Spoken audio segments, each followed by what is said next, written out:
everybody. Thanks for joining us. I'm Katherine Mangu-Ward. I'm the managing editor of Reason Magazine, and I'm just going to kind of get us started with a few questions, and then looking forward to taking questions from the audience. So, the death of money sounds pretty delightfully apocalyptic. Can you kind of lay out what that looks like? I know that you've said in other interviews that, you know, this book is actually about what happens after that and the kind of reformation, but first, like, lay it on us. How bad is it going to be?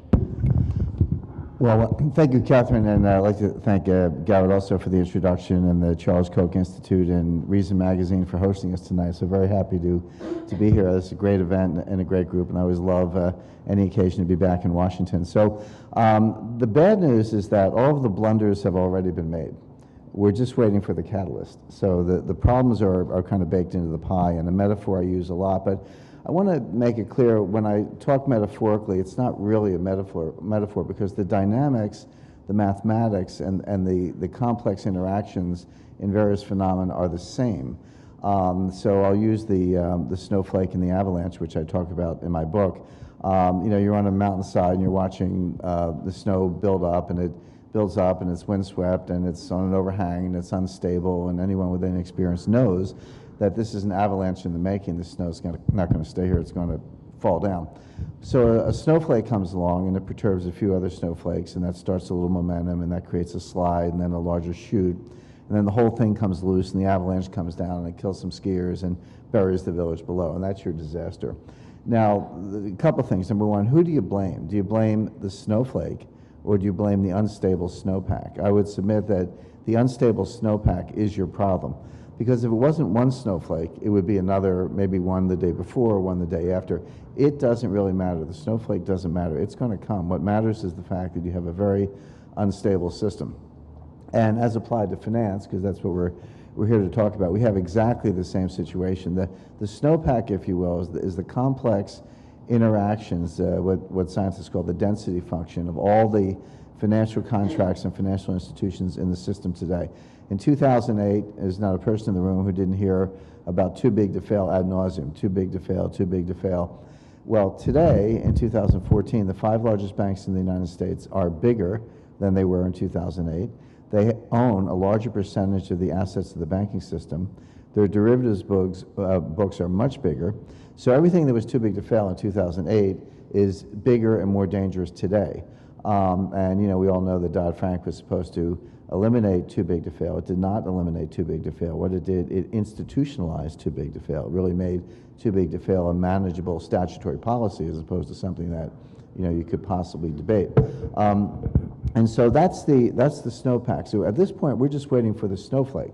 We're waiting for the catalyst that will cause this catastrophe to come tumbling down. Now, one difference between a natural system such as an avalanche and a human-based system such as the financial system is that there is the ability to intervene. Imagine an avalanche is coming down and somehow a 10-foot steel fence, you know, popped out of the mountain and stopped the avalanche. Well, you could imagine something like that. They don't exist in the real world, but you could picture something like that. That was the role of the Fed. In other words, this cascade that happened in 2008 was underway. Morgan Stanley was days away from failure. After Lehman, after AIG, Morgan Stanley would have been next. They were days away. Goldman Sachs would have failed after that, then Citibank, then Bank of America. Who knows about JP Morgan, maybe, maybe not, but in all likelihood, yes, that all the major banks would have failed. That didn't happen, and we know why, because the Fed was the fence. It popped up and said, no, we are now going to guarantee every bank deposit in the United States, regardless of size. There's been a $250,000 limit. When I say the Fed, I'm including the FDIC and the Treasury and OCC and all the government agencies combined. We're going to guarantee every bank deposit in the United States. We're going to guarantee every money market fund in the United States. We will not only start printing money by the trillions, but they engaged in tens of trillions of dollars at the time undisclosed swap arrangements with the European Central Bank, because the European banks had dollar liabilities. They owed dollars to U.S. money market funds. The European Central Bank can print euros, but they can't print dollars. So they couldn't bail out their own banks because they didn't have dollars. So what they did, they printed up a bunch of euros, the Fed printed up a bunch of dollars, they swapped the euros for the dollars, we still have the euros, they got the dollars, they used that to bail out the banks. So this is by the tens of trillions. So you add up all the guarantees, all the money printing, all the swaps that went into this is far beyond what you see on the Fed balance sheet. Much of that is still in place. Not all of it, some of it's been unwound, but it's all still in place to a great extent. The banks are larger, so the whole thing is worse and more dangerous than it was. We're just waiting for that snowflake or the catalyst. And then one of the questions I get most frequently is, well, what will it be? You know, and then another variation on the question is, hey, Jim, I'd like you to call me at 3:30 the day before the system implodes, because then I'll sell my stocks and buy some gold and I'll be good to go. And I explain to people it doesn't work that way. You won't know what it is. I mean, it could be a number of things. It could be the failure of a bullion bank to deliver physical gold on demand. It could be the failure of a financial institution, such as the MF Global that I think we're all familiar with. It could be a prominent suicide. It could be a natural disaster. It could be a lot of things. It doesn't matter. It's coming, and the disaster is already baked into the pie, and it's actually worse. The point I make, and just kind of get back to the death of money and where the book ends up, is that the next time it happens, it'll be bigger than the Fed. The Fed did truncate the disaster the last time. I mean, they did. These other banks would have failed. They didn't. So you have to give the Fed credit for truncating it. Although I'd like to say, this cult of Bernanke is hero. To me, he's a guy who sets your house on fire and then shows up with a fire hose and offers to put it out. I don't give much credit for being a hero in a disaster that he caused, he and others. But it will be bigger than the Fed, because all the policy that I described, that $4 trillion approximately of money printing, is still there. So what happens the next time there's a liquidity crisis of the kind we had in 2008? Except, using my analysis, my dynamic systems analysis, it'll be much worse. So now you have a worse liquidity crisis than we had in 2008. The Fed did everything I just described to put out the last one. That's still there. What are they going to do next time? Print 8 trillion, 12 trillion? There actually is not a legal limit, but there is some confidence limit or political limit on what they can do. And that crisis is going to be bigger than the ability of the central banks to snuff it out, because they've all trashed their balance sheets. And there's only one clean balance sheet left in the world, which is the IMF. The Fed is leveraged about 80 to 1. It's insolvent on a mark-to-market basis, and you don't have to take my word for that. I've had a recent discussion with an FOMC member. Can't mention the name, Chatham House rules, but the substance of the discussion was, I said to this individual, the Fed's insolvent. It was at dinner, I like to be a little provocative if I can. On a mark-to-market basis, I said, I know you don't mark your balance sheet to market, but if you did, it would be insolvent. And the individual said, no, we're not. No one's done that calculation. I said, well, actually, I've done it, and I think others have done it. And the person demurred a little bit and said, well, maybe. And then I just stared at this individual and wouldn't let the person off the mat. And finally, the individual said, well, we are, but it doesn't matter. Central banks don't need capital. That was an exact quote. Senator Paul is already, Rand Paul, likely presidential candidate in 2016, has already started to talk about the insolvency of the Fed. If you think bailing out banks in 2008 was unpopular, wait till we have to bail out the Fed. So the point is, they're at the outer limit of what they can do, in my view. The IMF is only leveraged 3 to 1 versus 80 to 1 for the Fed, and so the liquidity is going to come from the IMF, but they can't print dollars. They can print SDRs, or these special drawing rights. Think of it as world money. I mean, it is world money. They just gave it a geeky name so people wouldn't know what it is, because world money sounds a little scary. But that's what it is, and that'll be the end of the dollar. So that's how it plays out. That's the dynamic. What I want to do for readers is, first of all, explain really in scientific space what the problem is, how it's already there. We're just waiting for the snowflake, and then look kind of over the horizon as to what might come next. That was indeed apocalyptic. Thank you.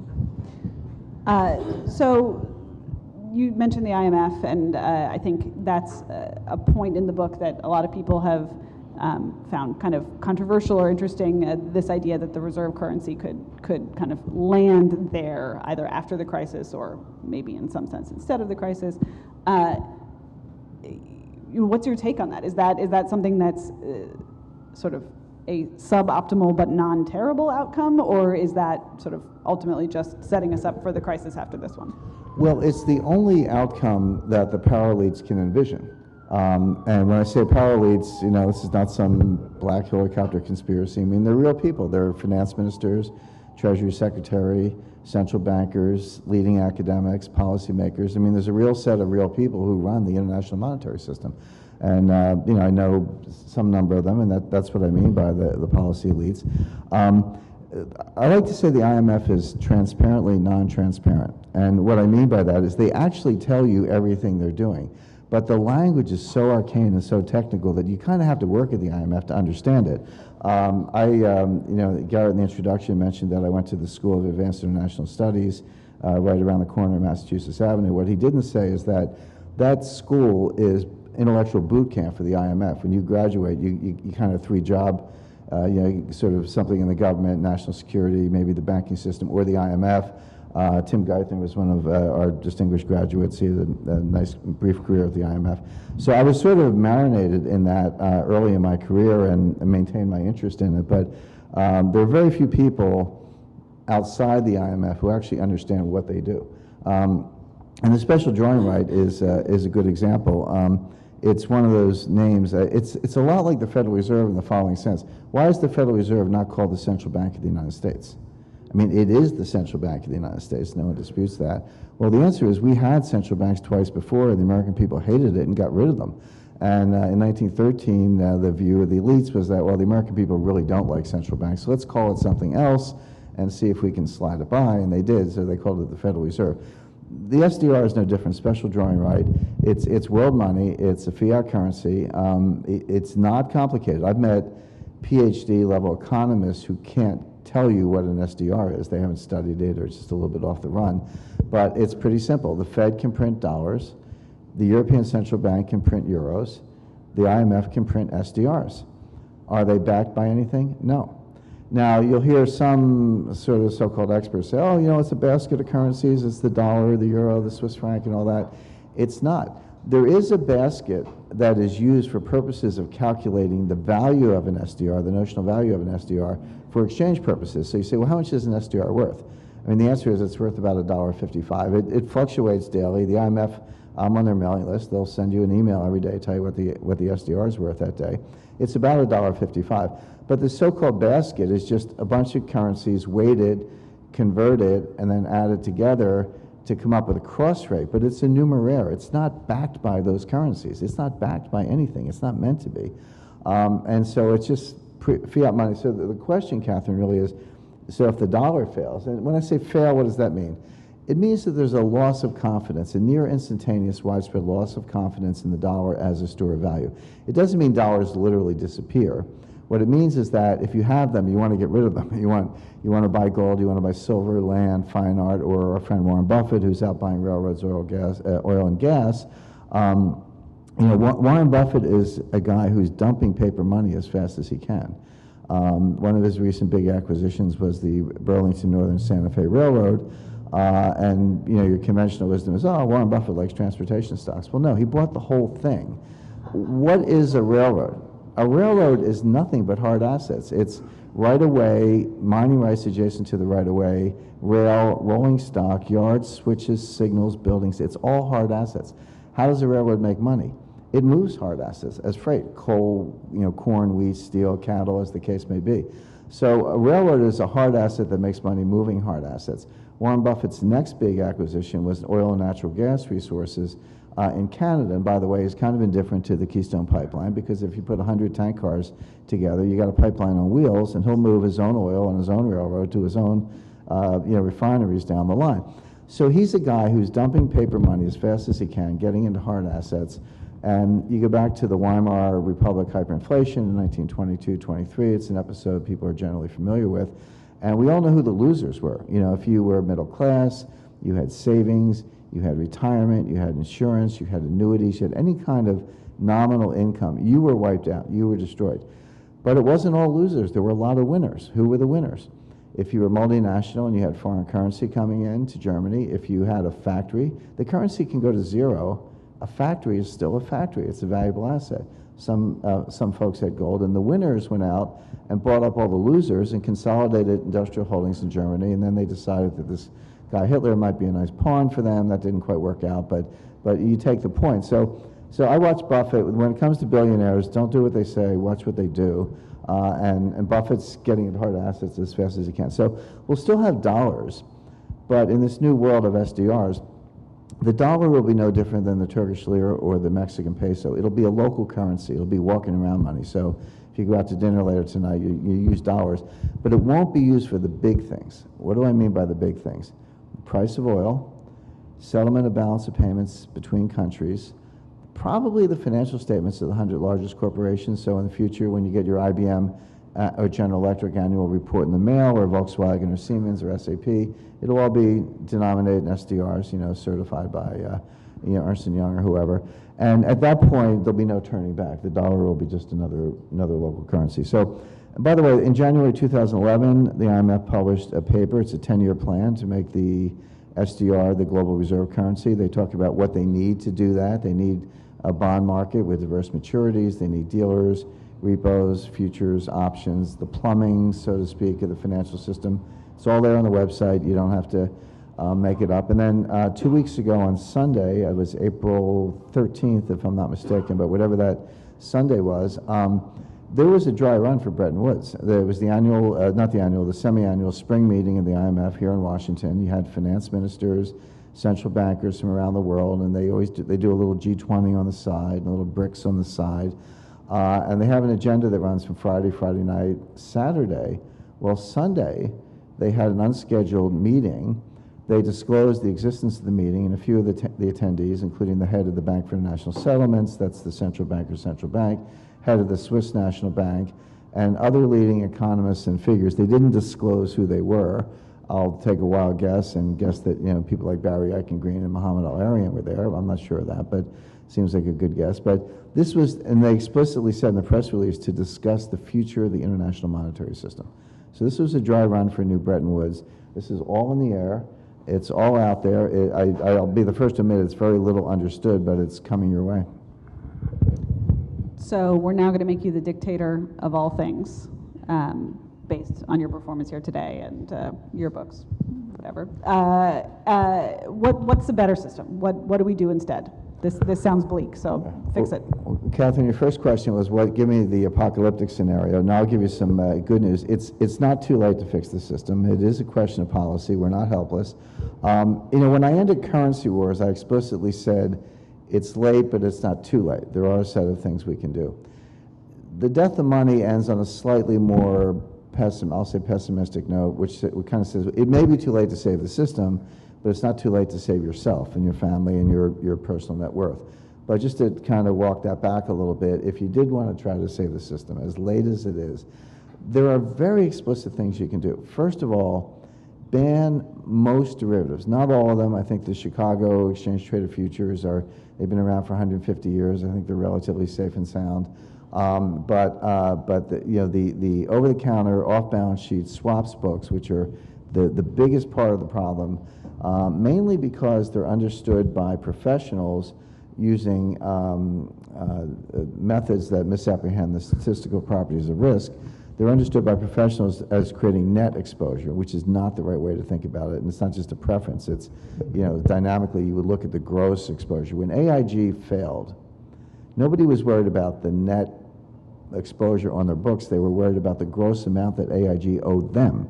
So you go through this very kind of quick phase transition, or conditional correlation, where what was a net exposure on a sunny day becomes a gross exposure when you're in financial distress. So you have to think about the gross exposure. Nobody on Wall Street does. And if you said, for example, we're going to triple the size of the derivatives books on Wall Street, which they've done since 2008, we're going to triple them, how much did the risk go up? Well, if you stop Jamie Dimon on the street, if you could get close to him, and by the way, he knows nothing about risk. He's kind of a type A process engineer. He knows how to merge companies and create some economies of scale. Really doesn't understand risk at all. He would probably say that if you triple the system, the risk went up very little, because it's long, short, long, short, long, short. You net it all out, it comes down to some net number that's fairly small. If you ask my mother, my 83-year-old mother, she's quite bright. She's not an economist. I said, Mom, I tripled the system. How much did the risk go up? She would probably use intuition and say, well, you probably tripled the risk, a nice linear function. Mom's wrong too. The correct answer is if you triple the size of the system, you increase the risk by a factor of 10, maybe 100. No, it's an exponential function, and that's what we're doing. So that's the kind of risk that's out there. So what should you do about it? Well, first of all, ban those derivatives, make them unwind them as fast as they can. Break up the big banks. When I started in banking, J.P. Morgan today was 5 banks. It was the old J.P. Morgan, it was Chase Manhattan, Chemical, Manufacturers Hanover, and I think Wachovia is in there at this point. And there might be a Bank One, there might be a couple other banks, but it was 5 or 6 banks, all of which were large. Break it up. Get them back to being 5 or 6 banks. It doesn't mean they can't fail. It just means if they do fail, it doesn't matter because they're not that big. They're not as systemically important as J.P. Morgan. The other thing is bring back Glass-Steagall. You know, here's what happened. In the 1920s, bankers decided that it was a good idea to originate garbage loans, package them up, and sell them to their customers. That you could make a lot of money doing that. They opened retail offices throughout the country, and they did that. And guess what? They all failed. We had a market crash. Investors lost their money. And Congress had hearings, the Pecora Commission and other hearings in 1933 and 1934. And Congress looked at that and said, we have a very simple solution. We're going to say from now on, you can do one of 2 things. You can take deposits and make commercial loans. That's fine. Or you can underwrite and sell securities. But you cannot do both because there's an inherent conflict of interest. If you are taking deposits and using that to create securities that have garbage in them and selling them to your customers, that's a temptation you can't resist. That's a conflict of interest. So you can be a commercial bank or you can be an investment bank. That was the law for 65 years until 1999. And then Phil Graham and a few others came along, and for some reason the Congress in 1999 thought that they were smarter than the Congress of 1933. I find no empirical evidence for that. In fact, there's evidence for the opposite, because they thought, well, it's the modern age, we're a lot smarter, we got computers and all this stuff. They repealed Glass-Steagall. Well, guess what? Immediately, the banks started originating garbage assets and selling them to their customers, exactly what they had done in the 1920s. And is it any surprise that by 2007, the entire system collapsed again, exactly as it had in 1929? So it was, you know, how many times do you have to get hit in the head with a 2x4 to wake up and realize that that conflict of interest is not going away, and you need to put it back. So, by the way, Glass-Steagall was, if I'm not mistaken, kind of 15 or 20 pages. I think Dodd-Frank was 1,800 pages, and no one's read it. So put back Glass-Steagall. We had, just as a quick aside, we had a near catastrophe, a near complete global failure of the system in 1998. I know, I was there. I was the general counsel of Long-Term Capital Management, which was the entity at the heart of this particular crisis. We were on the phone to the Fed, the Treasury. We were hours away from every market in the world not opening. I'm not saying, you know, maybe they opened a week later, but they were all not going to open. Every market was going to fail on Tuesday, September 29th.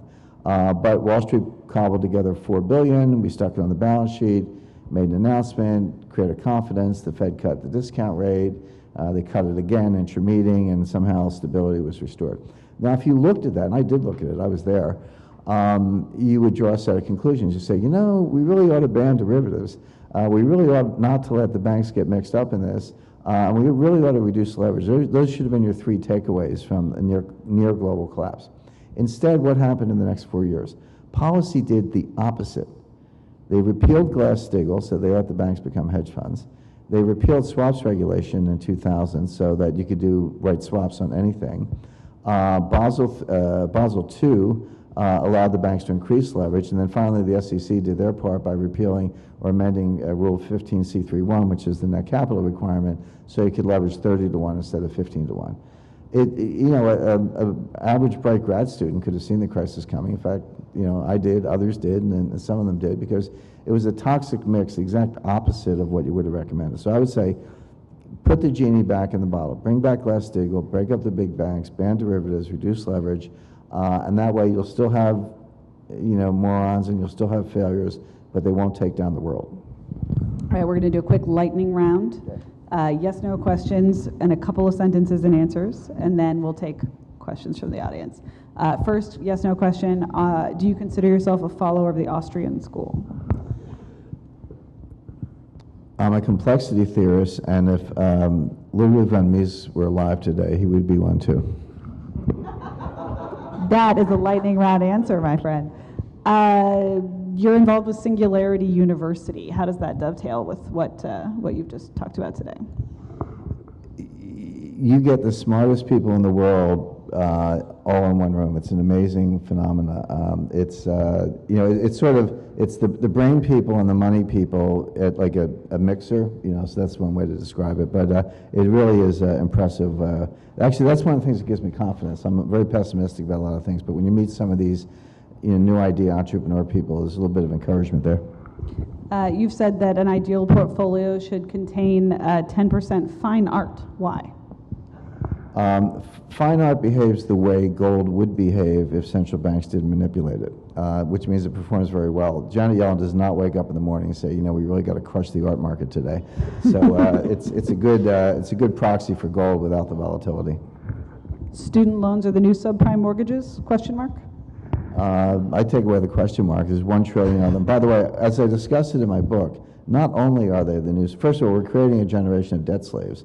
The number of 20 really bright 23, 24-year-olds you meet who just graduated from an Ivy League or elite university, they've got $200,000 in debt, no job, and they're living in mom and dad's attic, and they can't pay their student loans. By the way, there are 2 and only 2 debts that you cannot discharge in bankruptcy. Bankruptcy is the all-American system. It's like we all make mistakes.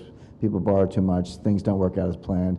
You get to wipe the slate clean in a fair way and make a fresh start. That's the American way, and you do it again. So that's what bankruptcy. But there are 2 things you can't get rid of in bankruptcy. One is taxes. Well, that makes sense, right? It'd be too easy to get rid of your taxes. The other one is student loans. So you can't get rid of them. If you can't pay them, what happens? Your credit rating deteriorates. Try getting a job with a bad credit rating, because employers are doing background checks and they use credit ratings as an indicia of people who will steal from them, so they won't hire you. Try getting an apartment, same thing. So now we got our best and our brightest.